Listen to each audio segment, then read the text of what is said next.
Hello everyone, नमस्कार दोस्तों। चलिए आज के सेशन में हम लोग काफ़ी इंपॉर्टेंट क्विक रिवीजन है ना फॉर जेपीएससी पीटी पेपर 1 जिसमें 100 प्रश्न होते हैं, आप सभी जान रहे हैं। और ये बेसिकली हम लोग क्विक रिवीजन कर रहे हैं जो कि ऑलरेडी इसमें टिकआउट लगा है। यदि आप इसे प्रैक्टिस कर लिए होंगे और ये सेशन को देखेंगे तो काफ़ी रिमेम्बरिंग रहेगा पॉइंट एग्जाम तक। तो चलिए स्टार्ट करते हैं। यदि आप चैनल में नए हैं तो प्लीज़ चैनल को सब्सक्राइब करें, सेशन अच्छा लगे तो अवश्य लाइक करें। तो चलिए स्टार्ट करते हैं विदाउट टाइम वेस्टिंग। देखिए पहला प्रश्न है, निम्नलिखित कथनों में से कौन सा कथन सही नहीं है, यानी सही नहीं है इसमें कौन कथन। तो देखिए पहला कथन है कि पुष्यमित्र शुंग ने 2 अश्वमेघ यज्ञ किए थे, तो ये बिल्कुल सही है। दूसरा ऑप्शन है कि पतंजलि पुष्यमित्र के यज्ञ पुरोहित हैं, तो ये भी सही है। ऑप्शन सी है कि वानभट्ट में पुष्यमित्र शुंग को आर्य कहा जाता है, तो ये गलत है क्योंकि वानभट्ट में हर्ष चरित्र को पुष्यमित्र शुंग को अनार्थ कहा जाता है ना, याद रखिएगा, अनार्थ कहा जाता है। तो ऑप्शन नंबर सी गलत है, बाकी ऑप्शन डी सही है क्योंकि भरहुत स्पुत बनाने का श्रेय पुष्यमित्र शुंग को ही जाता है। तो ऑप्शन नंबर इसका सी राइट आंसर हो जाएगा। ये सही नहीं है, बाकी अभी सभी सही ऑप्शन है, ठीक है ना। देख लीजिएगा एक्सप्लेनेशन। इसके बाद ऑप्शन क्वेश्चन नंबर 2 है, निम्नलिखित कथनों पर कौन सा कथन सही नहीं है, ये भी प्रश्न पूछा जा रहा है। तो पुष्यमित्र मौर्य वंश के अंतिम शासक बृहदंत का सेनापति था। दूसरा है कि दिव्यावदान से पता चलता है कि वह पुष्य धर्म का पुत्र था। पतंजलि पुष्यमित्र के राजपुरोहित हैं। और डी है यानी 4 है कि हाथी गुफा अभिलेख से प्राप्त होता है कि पुष्यमित्र शुंग ने कभी राजा खारवेल की पराजित किया था। इसका राइट आंसर हो जाएगा केवल 4। ये सही नहीं है क्योंकि जो हाथी गुफा अभिलेख से प्राप्त ज्ञात होता है कि कलिंग का राजा जो खारवेल है वह खारवेल के मगध पर आक्रमण कर पुष्यमित्र शुंग को पराजित किया था। तो ऑप्शन नंबर जो डी है वो सही राइट आंसर हो जाएगा। नेक्स्ट है प्रश्न नंबर 3 और इसमें सूची 1 सूची 2 से मिलाना है। तो देखिए गंधार कला हो जाएगा आपका किससे, कुषाण से हो जाएगा। इसके बाद फिर जूनागढ़ शिलालेख हो जाएगा रुद्रदामन, और फिर है आपका मिलिंद पन्हो हो जाएगा मिनांडर से, और तक्षशिला लेख हो जाएगा प्रतीक से। तो ऑप्शन नंबर इसका देख लीजिए सी इज राइट आंसर हो जाएगा। मिला हुआ है, बस हम लोग रिवीजन कर रहे हैं, ठीक है ना। चलिए नेक्स्ट है, अफगानिस्तान का बामियान प्रसिद्ध था। तो अफगानिस्तान का बामियान प्रसिद्ध था फॉर बुद्ध प्रतिमा के लिए, है ना, ऑप्शन नंबर डी। नेक्स्ट है, निम्नलिखित में से असत्य का चयन करें। असत्य इसमें कौन है, जिसे कर है और यहाँ पे विषय दिया गया है। तो जैसे भाग में बताया गया था कि इसमें जो भाग है वो भूमि का उपज का भाग है, तो कौन सा असत्य ही देखना। तो सही है, उदग्र कर है, एक प्रकार की भूमि कर है। ऊपर रिकर कर है, एक प्रकार का भूमि कर है ना, एक प्रकार का भूमि कर है। और इसके बाद शुल्क, तो शुल्क है विदेशी वस्तुओं की आय पर कर लगाना, नहीं ये गलत है। शुल्क सीमा है ना, वह बिक्री वस्तुओं के आदि पर लगाने वाले जो कर है उसी को बोलते हैं। नेक्स्ट प्रश्न है 6 नंबर प्रश्न है, और 6 में देखिए क्या पूछ रहा है, काफ़ी इंपॉर्टेंट प्रश्न है। निम्नलिखित में से कौन सा सुमिलित नहीं है। तो चौसा का युद्ध कब हुआ है, तो 1539 ईस्वी में, तो ये सही है। बिलग्राम का युद्ध कब हुआ है, तो 1540 में, ये बिल्कुल सही है। देवरा का युद्ध कब हुआ है, तो देवरा का युद्ध हुआ है 1531 में, ये भी सही है। लेकिन सरहिंद का युद्ध है वह 1545 में नहीं हुआ, बल्कि 1555 ईस्वी में सरहिंद नामक स्थान पर हुआ था। दिल्ली के सल्तनत सिकंदर शाह सूरी को पराजित कर भारत के मंगल को पुनः स्थापित किया था 22 जून 1555 ईस्वी को। तो 1545 यहाँ पे गलत है, तो option number D right answer हो जाएगा, ठीक है ना। चलिए नेक्स्ट प्रश्न है 7, निम्नलिखित कथन पे विचार करना है। एक कथन दिया है कि अकबर के फतेहपुर सीकरी में बुलंद दरवाज़ा बनाया, और कारण आर दिया है कि यह निर्माण अकबर के अपने पुत्र जहांगीर के जन्म खुशी को करवाया। तो इसका देखिएगा तो option number C right answer होगा क्योंकि ये सही है परंतु आर गलत है, ठीक है ना। अकबर ने अपनी गुजरात विजय की समृद्धि में राजधानी फतेहपुर सीकरी में एक बुलंद दरवाज़ा बनाया था। नेक्स्ट प्रश्न 8 नंबर, और 8 में पूछा जा रहा है कि अकबर द्वारा किए गए कार्यों को ध्यान में रखते हुए सूची 1 और सूची 2 को मिलान करना है, जो कि आप बेसिकली जान रहे हैं। जैसे दास प्रथा, तो ये 1562 ईस्वी में खत्म हुआ था। इसके बाद तीर्थ यात्रा कर की समाप्ति कब हुआ था, तो 1563 ईस्वी में। जजिया कर की समाप्ति 1564 ईस्वी में, जजिया कर की समाप्ति 1564 ईस्वी में। और मजहर की घोषणा 1579 ईस्वी में, यानी 1579 ईस्वी में, ठीक है ना। चलिए नेक्स्ट प्रश्न देखेंगे। 9 नंबर है, निम्नलिखित में से कौन सा अकबर के नवरत्न शामिल नहीं थे? तो अकबर के नवरत्न 9 गो थे जो कि विशेष दरबार में थे, आप सभी जानते हैं, जिसमें बीरबल है, अब्दुल फजल है, टोडरमल है, तानसेन है, मानसिंह है ना, अब्दुल रहीम खाने खाना है, फैजी है, दो प्याजा है, हकीम हुक्का, ये सभी 9 थे। जिसमें देखिएगा तो इसमें से कौन शामिल नहीं है, तो ऑप्शन जब पढ़िएगा बीरबल, तानसेन, शेख मुबारक, फैजी, तो शेख मुबारक तो आपको देखने को नहीं मिलता है ना, तो ऑप्शन नंबर डी बिल्कुल राइट आंसर हो जाएगा, ठीक है ना, ऑप्शन नंबर डी। नेक्स्ट प्रश्न है 10 नंबर।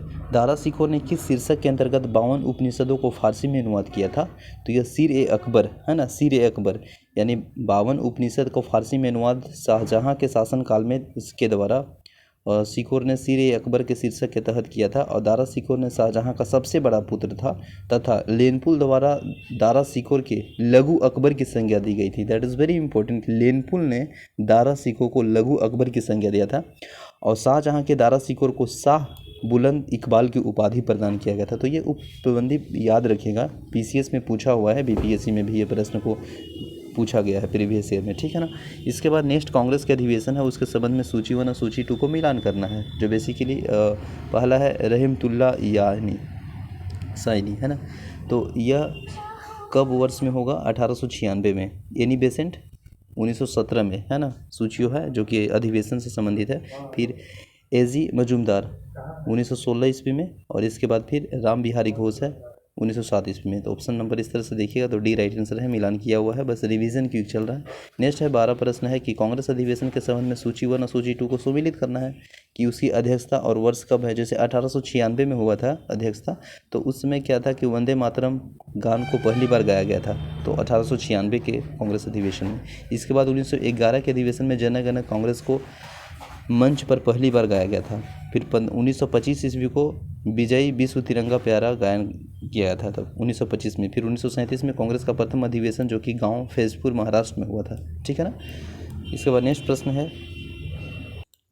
है 13 नंबर। हमने भारत के तलवार के बल पर जीता है और इस तलवार के बल पर ही अधीन रखेंगे, यह स्टेटमेंट या कथन किसका है? दैट इज़ वेरी इंपॉर्टेंट, याद रखिएगा, एल्गिन द्वितीय का है ना। एल्गिन द्वितीय का कहना था कि हमने भारत के तलवार के बल पर जीता है और यह तलवार के बल पर ही अधीन रखेंगे, यह कथन कहा गया है किसके द्वारा? एल्गिन द्वितीय के द्वारा। नेक्स्ट है दिल्ली दरबार के आयोजन कुल कितने बार हुआ था? तो 3 बार हुआ था, दिल्ली दरबार का आयोजन 3 बार हुआ था, ठीक है ना। 1877 में पहला बार कब हुआ था? पहला बार हुआ था 1877 में, ठीक है। दूसरा बार कब हुआ था? 1903 में, और तीसरा बार हुआ था 1911 में, ठीक है ना, 1911 में, याद रखिएगा 1911 में हुआ था, ठीक है। इसका बाद नेक्स्ट है 1913 में गदर गठन जो गदर पार्टी से संबंधित निम्नलिखित में से कौन सा कथन असत्य है? तो 1 नवंबर 1913 ईस्वी में अमेरिका के सैन फ्रांसिस्को नगर में लाल हरदयाल द्वारा गदर पार्टी की स्थापना की गई थी। दूसरा है गदर पार्टी के अन्य संस्थानों से भिन्न थी क्योंकि इसमें स्वतंत्रता प्राप्ति के लिए गुरिल्ला युद्ध तकनीक का प्रयोग किया गया। तीसरा है इसके कार्यकर्ताओं में मुख्यतः पंजाब के किसान एवं भूतपूर्व सैनिक थे। और चौथा है उपयुक्त में से कोई नहीं। तो इसका राइट आंसर क्या हो जाएगा बताइए? इसका राइट आंसर हो जाएगा गदर पार्टी के संबंध में सभी कथन सही है, तो ऑप्शन नंबर डी में जाएंगे, डी राइट आंसर है। नेक्स्ट है महासागर की औसत लवणता कितनी है? तो 35% है ना। नेक्स्ट है महासागरीय नीतल का संबंध विस्तृत भाग कौन सा है? तो यह है आपका गहरे सागरीय मैदान, ऑप्शन नंबर सी, ठीक है ना, ऑप्शन नंबर सी। निम्नलिखित में से कौन सा देश भारतीय उपमहाद्वीपों के अंतर्गत सम्मिलित नहीं है? तो पाकिस्तान है, बांग्लादेश है, नेपाल है, लेकिन म्यांमार नहीं है ना। भारतीय उपमहाद्वीपों में सम्मिलित देश भारत, पाकिस्तान, बांग्लादेश, नेपाल, भूटान है, बल्कि आपका म्यांमार नहीं है, तो option number D right answer है। नेक्स्ट प्रश्न है हिमालय की नदियों के संबंध में निम्नलिखित को सही नहीं है, ये देखना है। तो हिमालय की नदियाँ सदा नीरा होती है, ऑप्शन। और दूसरा है कि इनका स्रोत प्राय ग्लेशियर से जुड़ा होता है। और तीसरा, हिमालय की नदियाँ तुलनात्मक दृष्टि से छोटा होता है। और चौथा में दिया है कि हिमालय की नदियाँ प्राय मुहाने पर डेल्टा बनाती है। तो इसका राइट आंसर क्या हो जाएगा बताइए? देखिए, हिमालय की नदियाँ जो है ना वो प्राय अधिक लंबी होती है, ठीक है ना, जो कि तुलनात्मक रूप से छोटा यहाँ लिखा है, तो ये गलत है, बाकी सभी सही कथन है ना। लंबी होती है जिसके कारण स्रोत क्षेत्र है ना समुद्र से दूर होना, जबकि प्रायद्वीपीय नदियाँ तुलनात्मक रूप से छोटी होती है। तो option number D right answer हो जाएगा। Option number D right answer नहीं होगा, option number C right answer हो जाएगा। केवल 3 सही नहीं है, बाकी सभी सही है, ठीक है ना। नेक्स्ट प्रश्न है 20 में कथन यह है कि पश्चिमी घाटी के निकालकर पश्चिम की ओर प्रवाहित होने वाली नदियाँ डेल्टा का निर्माण नहीं करती है।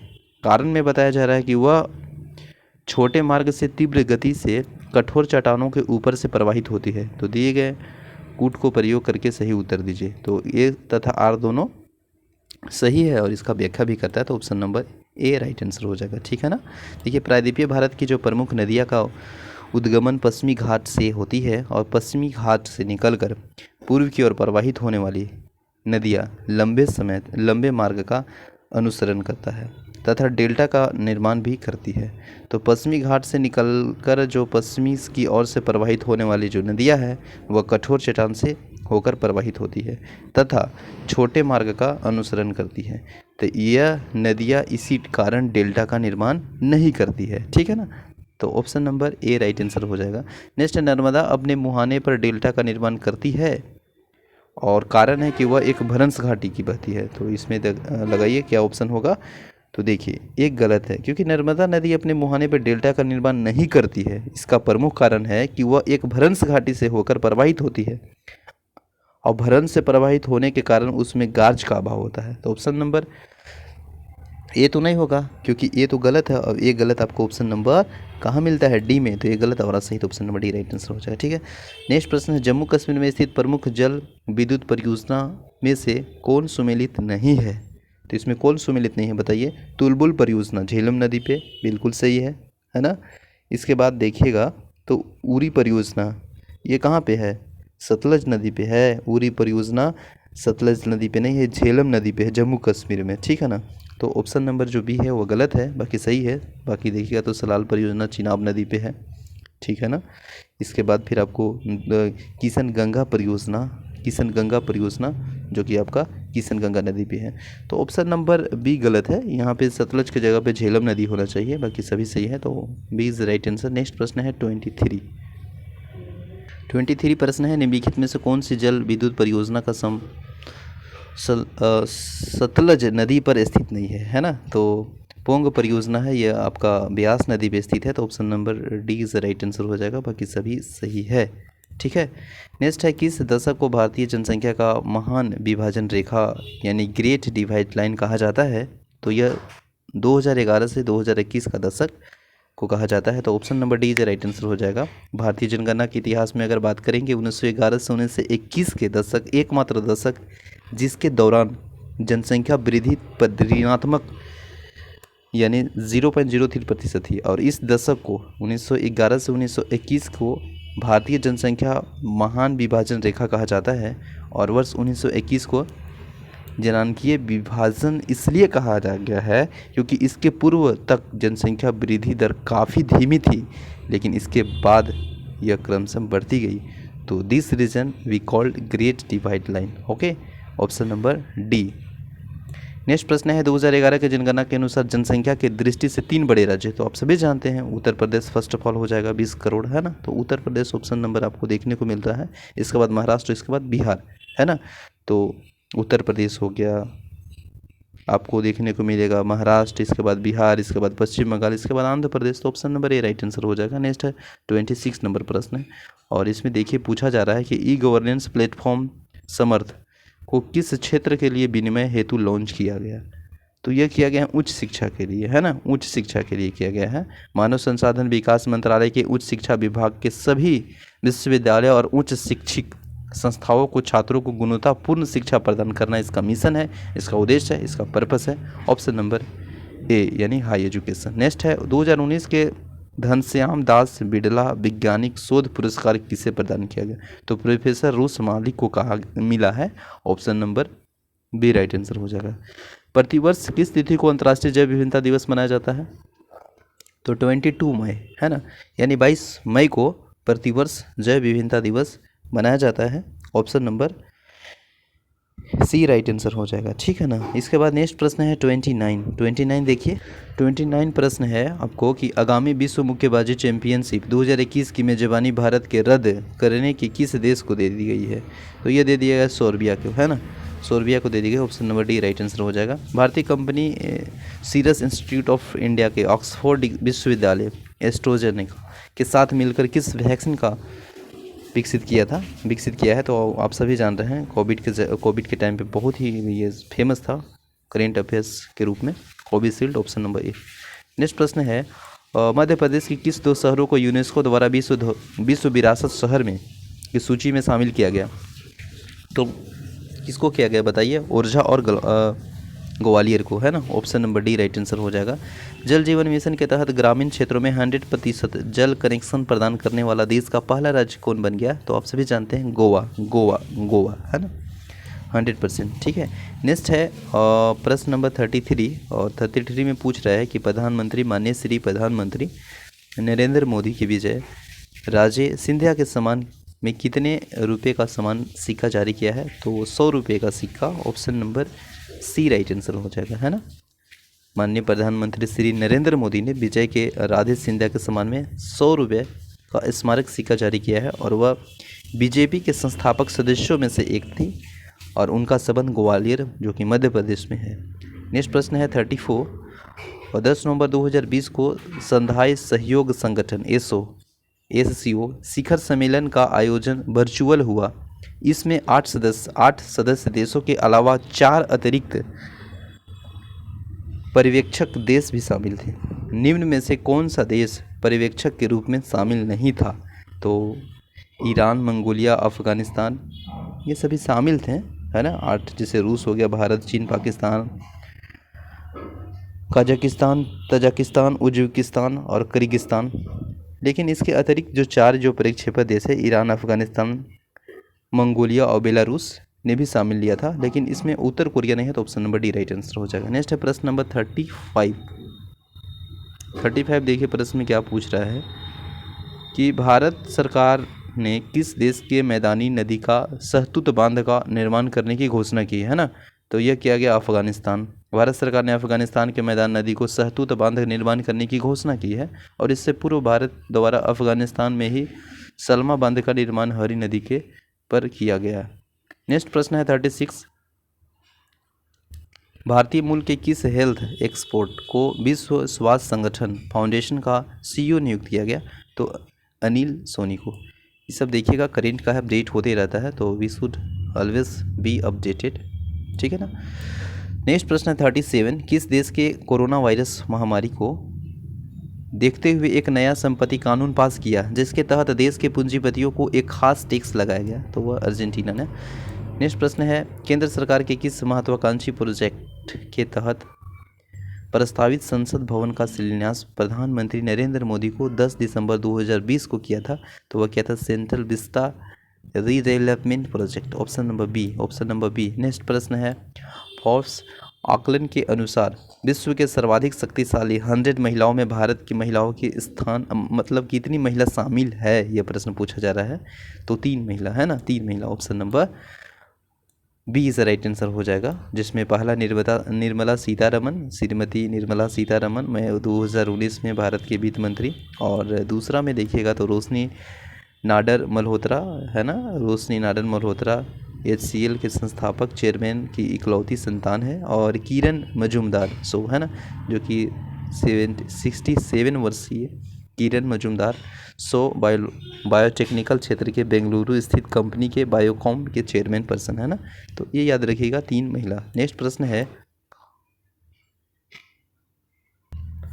40, अमेरिका का प्रतिष्ठित सैन्य सम्मान लीजन ऑफ मेरिट किसे दिया गया? तो देखिए अमेरिका की अगर बात करेंगे तो सबसे अगर प्रतिष्ठित सैन्य सम्मान के बारे में लीजन ऑफ द मेरिट जो दिया गया है वह हमारे भारत के श्री नरेंद्र मोदी को दिया गया है ना, माननीय प्रधानमंत्री नरेंद्र मोदी को दिया गया है। अमेरिका के राष्ट्रपति डोनाल्ड ट्रंप ने भारत के प्रधानमंत्री श्री नरेंद्र मोदी को भारत अमेरिका के रणनीति गठजोड़ को मजबूती बदलाने के लिए अपने देश के प्रतिष्ठित सैन्य सम्मान लीजन ऑफ द मेरिट से दिसंबर 2020 में सम्मानित किया गया। ठीक है ना। 41 है, निम्नलिखित में से कौन सा अधिकार भारत संविधान द्वारा प्रदत्त मौलिक अधिकार नहीं है? तो संपत्ति का अधिकार नहीं है, क्योंकि आप सभी जानते हैं संपत्ति का अधिकार जो है वह केवल संविधान संशोधन 44 संविधान संशोधन 1978 द्वारा संपत्ति के अधिकार के संबंध में मौलिक अधिकार जो कि अनुच्छेद 19A है ना, 19A के च में अनुच्छेद 31 की सूची में हटा दिया गया और वर्तमान के अनुच्छेद में देखिएगा तो 300 क में अंतर्गत इसे विधीय अधिकार बना दिया गया है। तो याद रखिएगा संपत्ति के अधिकार, ऑप्शन नंबर सी। नेक्स्ट प्रश्न है 42 में देखिए पूछ रहा है कि निम्नलिखित कौन सा युग्म सुमेलित नहीं है? तो 14 आर्टिकल में क्या दिया है? विधि के समक्ष समानता, बिल्कुल ये सही है। इसके बाद 16 आर्टिकल में अवसर की समानता, बिल्कुल सही है। 17 में स्वतंत्रता का अधिकार, ये गलत है। अनटचेबिलिटी दिया है ना, छुआछूत, अपरिष्टता का अंत, तो option number C right answer हो जाएगा क्योंकि ये गलत है। और 18 में उपाधियों का अंत, ये सही है। ठीक है ना। स्वतंत्रता का अधिकार बेसिकली आर्टिकल 19 में दिया गया है। ठीक है ना। 19 का सब क्लोज बहुत डिटेल है, जो कि यहाँ से प्रश्न पूछे जाते हैं, तो आप इसे अवश्य याद कर लें। 19 का सब क्लोज ABCDE है ना। नेक्स्ट प्रश्न है 43, निम्नलिखित में से किस स्थिति में किसी भारतीय नागरिक को नागरिकता समाप्त की जा सकती है? तो किस स्थिति में की जाती है? देखिए ऑप्शन में क्या दिया है? परित्याग करने से, बिल्कुल। पर्यावसन करने पे, वंचित किए जाने पे, तो सभी से option number D right answer हो जाएगा। नेक्स्ट है भारतीय संविधान के किस भाग को में नागरिकों के मौलिक अधिकारों को उल्लेखन किया है? तो वह भाग 3 में। ठीक है ना, वह भाग 3 में किया गया है, option number D J right answer हो जाएगा। ठीक है ना। नेक्स्ट है किस संविधान संशोधन द्वारा भारत की नागरिकता को संवैधानिक स्तर प्रदान किया गया? तो यह प्रदान किया गया है आपका 74 संविधान संशोधन द्वारा 1993 के द्वारा नगरीय शासन संबंधित नगर पालिका को संवैधानिक स्तर प्रदान किया गया। तो ऑप्शन नंबर इसका जो है ना वो डी राइट आंसर हो जाएगा। ठीक है ना, डी। नेक्स्ट प्रश्न देखिएगा दोस्त, और नेक्स्ट प्रश्न दिया गया है 46 में देखिए क्या पूछ रहा है कि नगर पालिका का कार्यकाल कितने वर्ष का होता है? तो यह होता है 5 वर्ष का। ठीक है ना, 5 वर्ष का। नेक्स्ट है सकल घरेलू उत्पाद का वह आंकड़ा जिसमें मुद्रास्फीति को समायोजन नहीं किया जाता है, क्या कहलाता है ना? तो वह कहलाता है GDP, nominal GDP, option number B. Next प्रश्न है सकल राष्ट्रीय खुशहाली का सूचकांक सर्वप्रथम किस देश द्वारा प्रयोग में लाया गया था? तो ये लाया गया था भूटान के द्वारा, है ना। सकल राष्ट्रीय खुशहाली सूचकांक भूटान में पहली बार देखा जाए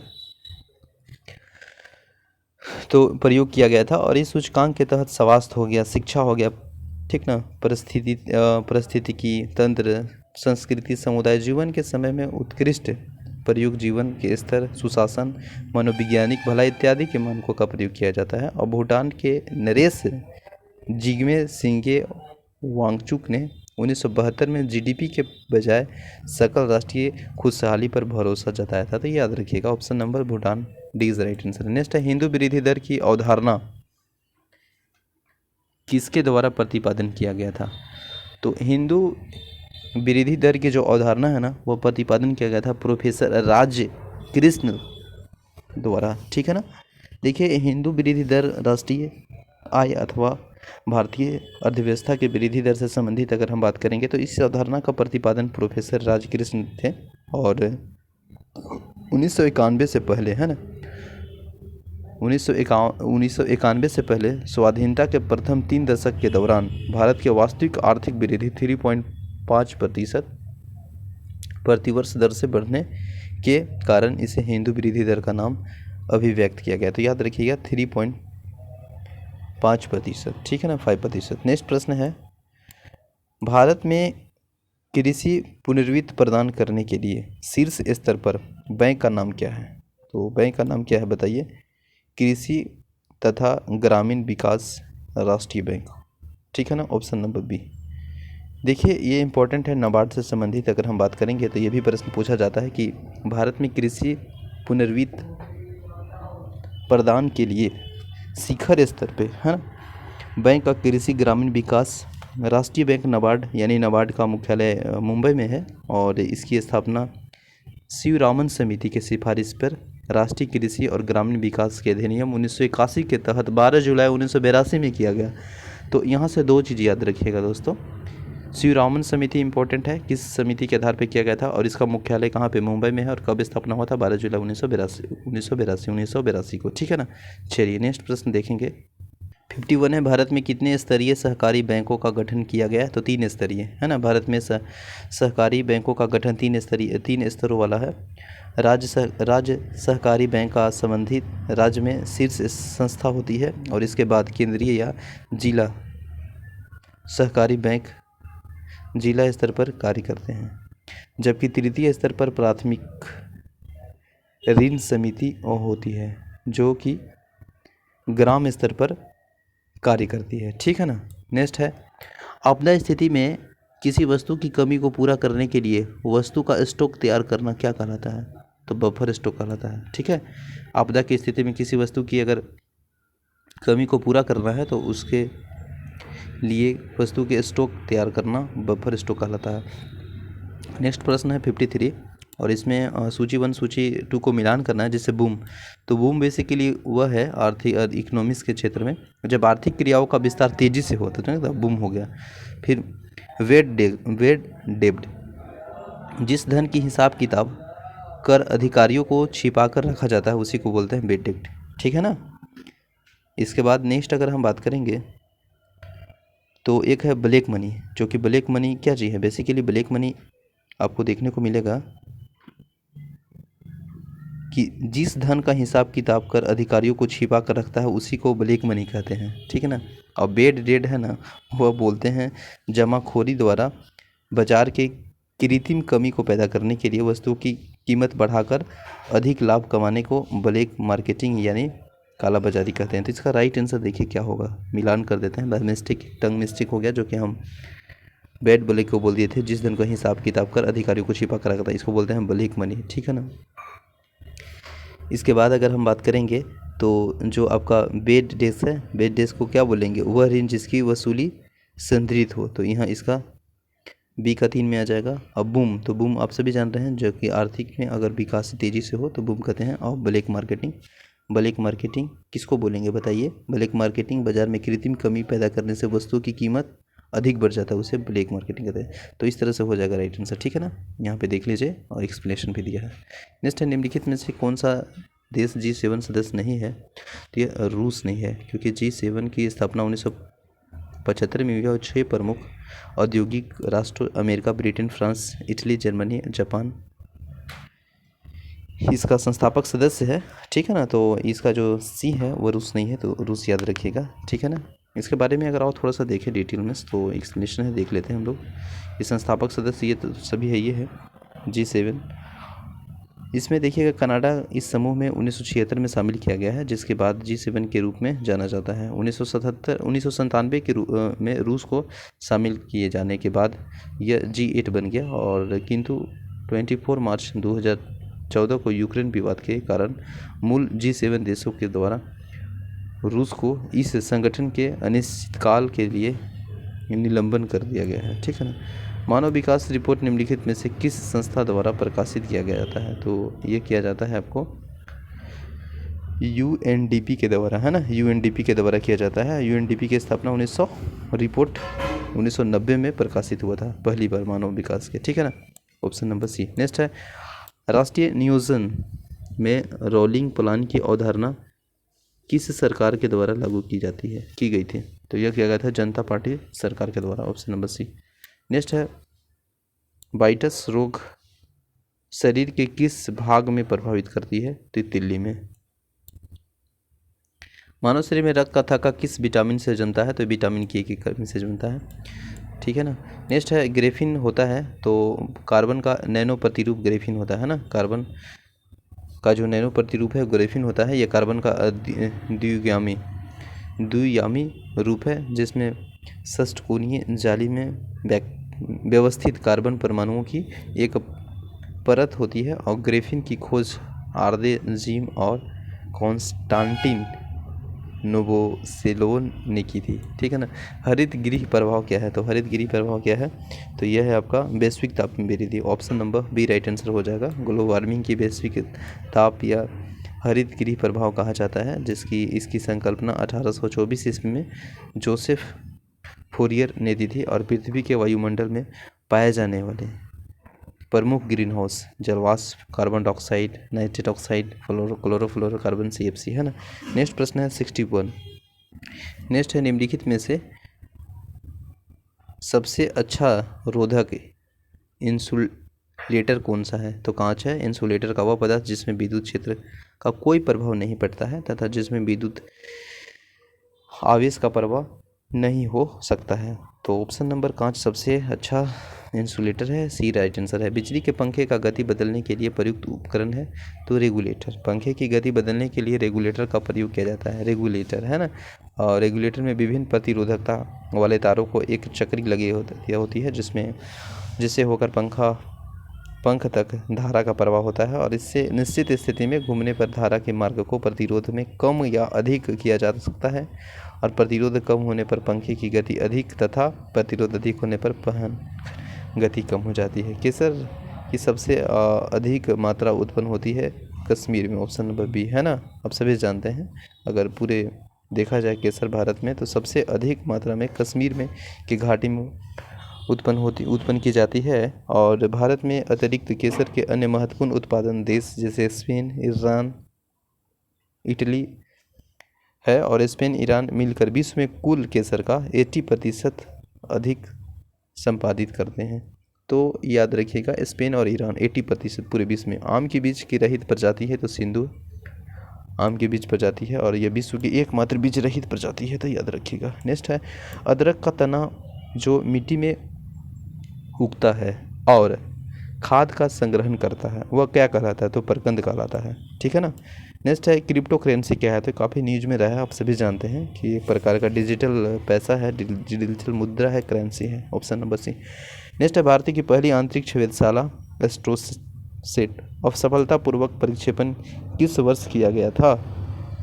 तो किस वर्ष किया गया है बताइए? तो ये किया गया 2015 में। 28 दिसंबर 2015 को अपनी पहली अंतरिक्ष वेधशाला एस्ट्रोसेट सफलतापूर्वक परीक्षण किया है। नेक्स्ट है DOS का फुल फॉर्म पूछा जा रहा है। तो डिश ऑपरेटिंग सिस्टम होता है, आप सभी जानते हैं। ऑप्शन नंबर क्या हो जाएगा बताइए? Dish operating system B. Next प्रश्न है 69। देखिए प्रश्न क्या पूछ रहा है कि विंडोज़ निम्न में से किसे कहा जाता है? तो ऑपरेटिंग सिस्टम को विंडोज़ कहा जाता है। याद रखिएगा कंप्यूटर की सूचना खाली स्थान के रूप में स्टोर किया जाता है। तो देखिए कंप्यूटर के जो सूचना है ना वह आपका डिजिटल डाटा के रूप में स्टोर किया जाता है, ठीक है ना, ताकि उसे आवश्यकता अनुरूप उसे उपयोग किया जा सके, ठीक है ना। और नेक्स्ट प्रश्न है दोस्त इसमें 70 कंप्यूटर की सूचना, तो ये हो गया। नेक्स्ट है MS वर्ड में स्पेलिंग की सही करने के लिए किस प्रोग्राम का उपयोग किया जाता है? तो स्पेल चेक का, ठीक है। नेक्स्ट है नेवल एयर स्टेशन गरुड़ कहाँ पर स्थित है? तो कोचीन में स्थित है, ठीक है ना। भारत में डायनामाइट लिमिटेड कहाँ पर स्थित है? तो हैदराबाद में स्थित है। भारत में डायनामाइट लिमिटेड से स्थापना 1970 ईस्वी में हैदराबाद में की गई थी और इसका जो मुख्य उद्देश्य देश मिसाइल उत्पादन टेक्नोलॉजी विकसित करना तथा गाइडेंट मिसाइल का उत्पादन आधार तैयार करना है, ठीक है ना। चीन की समाधान एजेंसी का नाम क्या है? तो न्यू चाइना न्यू एजेंसी है, ठीक है ना। चीन की जो समाचार एजेंसी है न्यू चाइना न्यू एजेंसी है। भारत की समाचार एजेंसी जैसे PTR हिंदी में भाषा, UNI हिंदी में वार्ता समाचार भारती, इंडिया न्यूज़ सर्विस, ये सभी आपका भारत का है, ठीक है। किस देश की सरकारी रिपोर्ट को येलो बुक कहा जाता है? तो ये फ्रांस की। नेक्स्ट प्रश्न भारतीय जीवन बीमा निगम की स्थापना कब हुआ था? 1956 में हुआ है, सितंबर 1956 में हुआ। संसद का एक अधिनियम के तहत 5 करोड़ रुपए की भारत सरकार का पूंजी के साथ भारतीय बीमा यानी जीवन बीमा लाइफ यानी LIC, है ना, निगम स्थापना हुआ। इसका मुख्यालय मुंबई में है। भारत में प्रथम विधि विश्वविद्यालय की स्थापना अगस्त 1887 में कहाँ हुई थी? तो बेंगलुरु में। नेक्स्ट है इनमें से रक्तदाब का मात्रक यंत्र है, तो यह है स्पाइगोमीटर, काफ़ी इंपॉर्टेंट है, प्रश्न बार बार पूछा जाता है। नेक्स्ट है 1 2 3 समझौता इन देशों में संबंधित है, तो भारत और अमेरिका, है ना। समझौता भारत और अमेरिका में के बीच परमाणु ऊर्जा सहयोग के द्विपक्षीय सहयोग समझौता अमेरिका परमाणु ऊर्जा एक्ट सेक्टर 1 2 3 हाइड एक्ट के तहत अमेरिका को द्विपक्षीय सैनिक परमाणु सहयोग समझौता करने पढ़ते हैं और इसलिए इसे 123 समझौता भी कहा जाता है 123, ठीक है ना। नौकरशाही का कार्य क्या है, तो नौकरशाही का बेसिकली सरकार की नीतियों को लागू करना है ना, लॉ कानून को मेंटेन करना, प्रशासनिक चलाना, मंत्रियों की सहायक करना, सहयोग करना, रक्षा करना, ये सभी है। तो option number D right answer हो जाएगा। नेक्स्ट प्रश्न है, निम्नलिखित में से किस विदेशी नागरिकों को भारत रत्न प्रदान किया गया है, तो नेल्सन मंडेला है ना, जो कि कब इसको किया गया है बता दीजिए आप। नेल्सन मंडेला को किया गया है कब, 1990 में भारत रत्न, जो कि नेल्सन मंडेला कहाँ के, दक्षिण अफ्रीका के, ठीक है ना। और 1954 में स्थापित हुआ है, भारत सरकार द्वारा दी जाने वाली सर्वोच्च सम्मान है। और इसे कला साहित्य विज्ञान का हो या सार्वजनिक क्षेत्र हो या सेवा क्षेत्र हो या असाधारण कार्य कोई कोटि उपलब्धि हो, जैसे साधारण नहीं बहुत असाधारण होना चाहिए, मतलब लगे कि एकदम आश्चर्यचकित हो, उपलब्धि हेतु प्रदान की जाती है। और इसे अलंकरण काव्य निर्मित पीतल के जो पत्ते के आकार का होता है, जिसके मुख्य भाग में सूर्य की आकृति होती है और इसके नीचे भारत का खुद शुद्ध है ना शब्द जो खुदे खुदे होते हैं, और इसके पीछे भाग का राष्ट्रीय चिन्ह और इसके नीचे सत्यमेव जयंती लिखा होता है। तो नेल्सन मंडेला को दक्षिण अफ्रीका के हैं और इसे 1990 में भारत रत्न से सम्मानित किया गया है। शांति स्वरूप भटनागर पुरस्कार दिए जाते हैं, तो बताइए ये दिए जाते हैं विज्ञान के उत्कृष्ट योगदान के लिए। तो option number A right answer हो जाएगा, ठीक है ना। नेक्स्ट प्रश्न है 83 में देखिए पूछा जा रहा है कि नौकरशाही का कार्य क्या है, तो सरकार की नीतियों को लागू करना, प्रशासन चलाना, मंत्रियों की सहायता करना, बेसिकली वही काम है। ऑप्शन नंबर डी, ठीक है। वैश्वीकरण के पीछे मुख्य विचार, तो आपसी समान दृष्टिकोण रखते हुए समस्त अंतर्राष्ट्रीय समुदाय को साथ कार्य करना उद्देश्य पर्पस होता है। ऑप्शन नंबर सी। नेक्स्ट है, भारत के आर्थिक सुधार का जनक किसे कहा जाता है, तो मनमोहन सिंह को कहा जाता है। 1991 ईस्वी में नरसिंह राव सरकार में मनमोहन सिंह वित्त मंत्री थे और इन्हें भारत के आर्थिक सुधार का जनक कहा जाता है ना, तो याद रखिएगा। नेक्स्ट है 86 प्रश्न है, न्यायमूर्ति UC बनर्जी आयोग का गठन किया गया था, तो यह गठन किया गया था 2002 में, जो कि घोघरा घटना की जांच के लिए। तो option number A right answer हो जाएगा, ठीक है ना। नेक्स्ट प्रश्न है, लोक प्रशासन के विज्ञान नहीं बन सकता है, यह विचार किसका है, तो फाइनर का कहना है कि लोक प्रशासन है ना वह विज्ञान नहीं बन सकता है, ये स्टेटमेंट है, विचार है, ठीक है ना। तो थिंकर है, याद करना पड़ेगा, क्या कीजिएगा, एडमिनिस्ट्रेटिव है। और नेक्स्ट है 88, भारतीय प्रशासनिक सुधार आयोग का अनुशासन राज्य सचिवालय को विभाग के मुख्य सचिव के अधीन होना चाहिए, कार्मिक विभाग। Option number B. मंत्रिमंडल सचिवालय के अंग के रूप में जन शिकायत निर्देश की स्थापना किस वर्ष हुई थी, तो 1998 ईस्वी में हुई थी। ऑप्शन 1988 1988 को हुआ था, याद रखिएगा। नेक्स्ट प्रश्न है,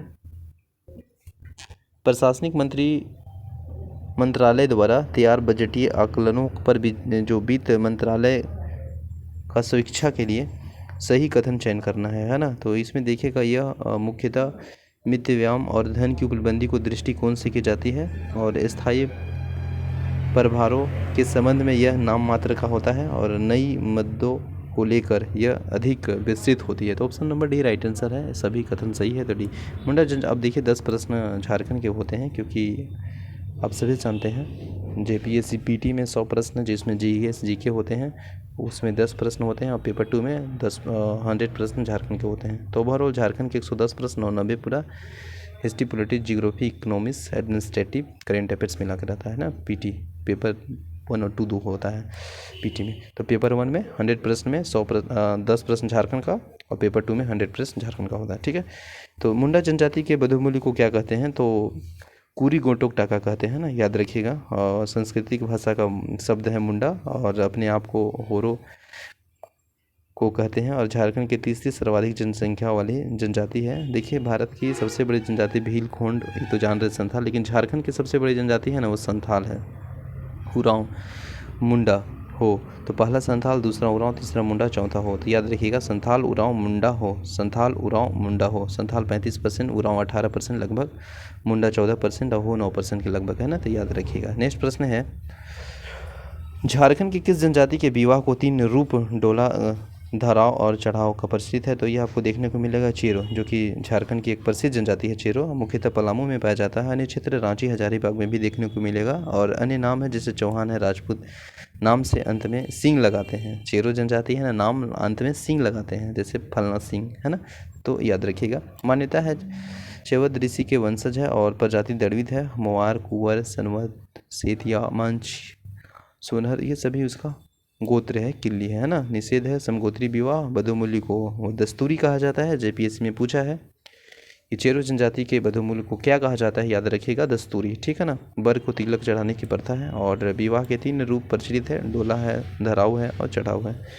प्रतियोगिता के पुनर्विवाह से सगाई को होता है। नेक्स्ट है 93। और झारखंड के मनाए जाने वाली पर्व जो कौन सा है, जिसमें बहनें नदिया के स्वस्थ बालू टोकरी में लाती है और उसे 7 प्रकार की अनाज को बोकर जावा जगाती है तथा वो कर्म वृक्ष की पूजा करती है। तो ये बेसिकली कहा जा रहा है कर्मा पूजा के लिए, जो कि काफ़ी प्रचलित है, झारखंड में सर्वाधिक लोकप्रिय पर्व है। बहन अपने भाइयों की सुख समृद्धि के लिए पर्व करती है। और जो 7 प्रकार का अनाज है ना, वो बेसिकली आपको देखने को मिलेगा। मकई हो गया, गेहूँ हो गया, अनाज ये सब है ना, कुर्थी हो गया, चना हो गया, उड़द हो गया, मटर हो गया, ये सभी 7 प्रकार के हैं। लेकिन कहीं कहीं पे देखिएगा ना तो 9-11 प्रकार भी अनाज हो जाते हैं। तो बेसिकली सब प्रथा है ना, सर्वाधिक लोकप्रिय है, तो इसे मनाते हैं हर्ष उल्लास के साथ। तो याद रखिएगा, कर्मा के बारे में बताया जा रहा है, कर्म, ठीक है। नेक्स्ट प्रश्न है 94 प्रश्न है दोस्त, कि इसमें पूछा जा रहा है कि सरहुल त्यौहार के संबंध में कौन सा कथन सत्य है। तो देखिए, सरहुल साल वृक्ष की पूजा होती है, तो ये बिल्कुल सही है। और सरहुल चैत माह के शुक्ल पक्ष की तृतीय को मनाया जाता है, तो ये भी सही है। सरे फूल को विसर्जन स्थल को गिरिवा कहा जाता है, और इनमें सभी सही है, ठीक है। उरांव जनजाति को खद्दी, ये सभी क्या चीज़ है, जनजाति। सरहुल, देखिए सरहुल को उरांव मुंडा में सरहुल कहा जाता है, उरांव जनजाति में खदी कहा जाता है, और संथाल जनजाति में बा परब या बा परब कहा जाता है, और खड़िया में जकोर कहा जाता है। तो त्यौहार एक ही है। सरहुल प्राकृतिक संबंधी त्यौहार है, जो कि अलग अलग जनजातियों में अलग अलग नाम से पुकारते हैं। तो God is one but flowers are different, so don't mind it. कहने का नज़रिया अलग अलग है, लेकिन मानने की प्रथा एक ही है ना। तो ये सब याद रखिएगा, काफ़ी हर्ष उल्लास के साथ मनाया जाता है। ये सभी झारखंड की प्रकृति का है, नागपुर का कोरा है ना, तो याद रखिएगा। बेसिकली इंपॉर्टेंट भी है। अगर आप झारखंड के पीसीएस की तैयारी करते हैं, जेपीएससी, तो 100 प्रश्न झारखंड के रहते हैं, तो समझ सकते हैं कितना बड़ा रोल है ना। 100 के साथ 110 प्रश्न, ठीक है। नेक्स्ट है अक्षय तृतीया को मनाया जाने वाला पर्व कौन है, जिसमें महादेव की पूजा की जाती है और झारखंड की सबसे कठिन पूजा है, तो यह मंडा है, ठीक है ना, ऑप्शन नंबर ए। नेक्स्ट प्रश्न है 96 है, और इसमें अंग्रेजों के द्वारा पाकुड़ के माटीलो टावर का निर्माण किस विद्रोह के दौरान किया, तो यह किया गया था संथाल विद्रोह के दौरान, ऑप्शन नंबर डी। नेक्स्ट है संथाल परगना नामक जिले का गठन 1855 में हुआ है। संथाल परगना का प्रथम उपायुक्त सर एस्ली एडन है, और संथाल परगना बंदोबस्ती नियम लागू हुआ है 1872 में, याद रखिएगा। नेक्स्ट है पाकुड़ की रानी क्षेमा सुंदरी का संबंध किस विद्रोह से है, तो यह है संथाल विद्रोह, ऑप्शन नंबर डी। संथाल विद्रोह के दौरान विद्रोहियों ने पाकुड़ की रानी क्षेमा सुंदरी की सहायक मांगे थे, ठीक है ना। नेक्स्ट प्रश्न देखिए, और इम्पोर्टेंट है।